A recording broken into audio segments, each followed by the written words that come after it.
Satu aku nak tanya dulu. Macam mana hang sesuaikan diri hang untuk kawan? Aku sure ni hang tak pernah ada kawan dengan John. Pasal Faiz ni terkenal sebagai budak skema.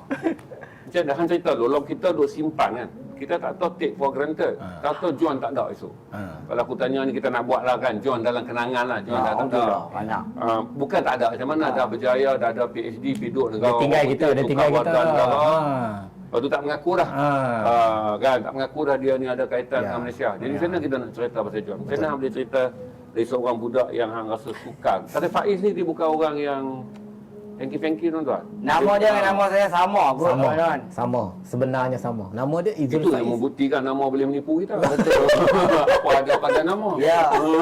Ada huruf H saja yang bezakan kami. Macam mana hang boleh sesuaikan diri bila jumpa John? Saya kena akui, saya adalah orang yang tak suka keluar dan bergaul. Waktu saya belajar, saya tahu bahawa saya adalah orang yang suka duduk dalam kelompok saya dan juga suka dengan bukunya. Orang Kedah panggil tak campur. Tak bercampur. Tak bercampur sangat dengan orang. Dia jadi macam, padahal kita ramah. Bukanlah saya seorang pendiam. Saya adalah seorang yang kalau ditanya saya jawab. Dan saya tahulah cara nak. Kita orang Kedah, kita ada lah cara kita nak bersembang dengan orang apa semua kan. Cuma kalau diberi pilihan, jom Faiz kita lepak mamak jam 11. Dengan saya teringin nak baca buku, nak baca benda-benda, masa tu saya sangat suka baca sastra. Saya akan pilih duduk dalam bilik lah. Jadi itu masalah. Sabar kan. Jangan marah tengok. Mamu Dia ajak lepak kot.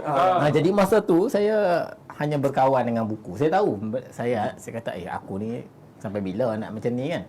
Cuma waktu saya baca tu, kebetulan masa tu saya baca satu buku Syahnon, buku Detik Diri di Daerah Daif.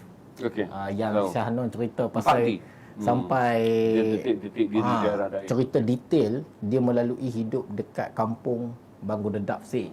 Macam-macam benda dia kena lintah masuk pungkaknya, macam-macam. Jadi kata Syahnon, aku tak akan menjadi akulah kalau aku tak jumpa kawan-kawan aku ni. Wang Pak Mat, Tok Yusof, semua kawan-kawan dia ni kan. Cuma dalam saya membaca tu, saya tahu satu benda. Saya suka benda-benda yang jujur. Saya suka Syahnon sebab dia jujur. Betul. Waktu dia mengendak anak dara, dia jujur. Dia kata dia mengendak anak dara kan. Waktu dia suka, dia tak suka, dia kata dia orang yang suka bermain dengan nanah dan juga benda-benda kotor. Sebab tu dia cerita dalam Raja Sepanjang Jalan tu, cerita tu sebab dia kata dia memang tengok pakcik dia nanah habis kena dengan duri nibung. Dialah orang yang paling budak yang boleh membersihkan. Orang lain semua duduk jauh dah takut. Jadi saya suka dengan kejujuran itu yang menjadikan saya menemukan Hamka. Kerana saya tahu bahawa Hamka adalah orang yang jujur. Dan kalau tanya macam mana saya boleh kawan dengan John ke, dengan orang-orang lain ke, macam-macam ni jenis-jenis kawan sekarang ni. Sejak masuk dalam TikTok lah apa semua ni, saya pun tak faham dah. Tapi saya bukan kawan TikTok dah. Bukanlah, ini memang kawan sungguh lah kata kan. Orang-orang yang saya jumpa ni, satu benda je saya tahu. Kalau dia tu adalah orang yang jujur, sehawak macam mana pun dia. Kalau dia jujur, saya memang boleh kawan. Akan ada magnetik dia tu. Sebab saya tak suka orang yang kita tak tahu dia tu macam mana. Dia ni macam mana, ulak ke apa ke kan. Tapi kalau dia tu confirm biawak, kita berkawan lah dengan biawaknya dia. Contoh. Tak ada binatang. Tak ada lah dalam hatu je dalam kepala. Okey, hamster. Kalau dah kata dia tu hamster. Kami orang Kedah mana ada pet. Orang Kedah mana tempat belah pet. Hamster main mana.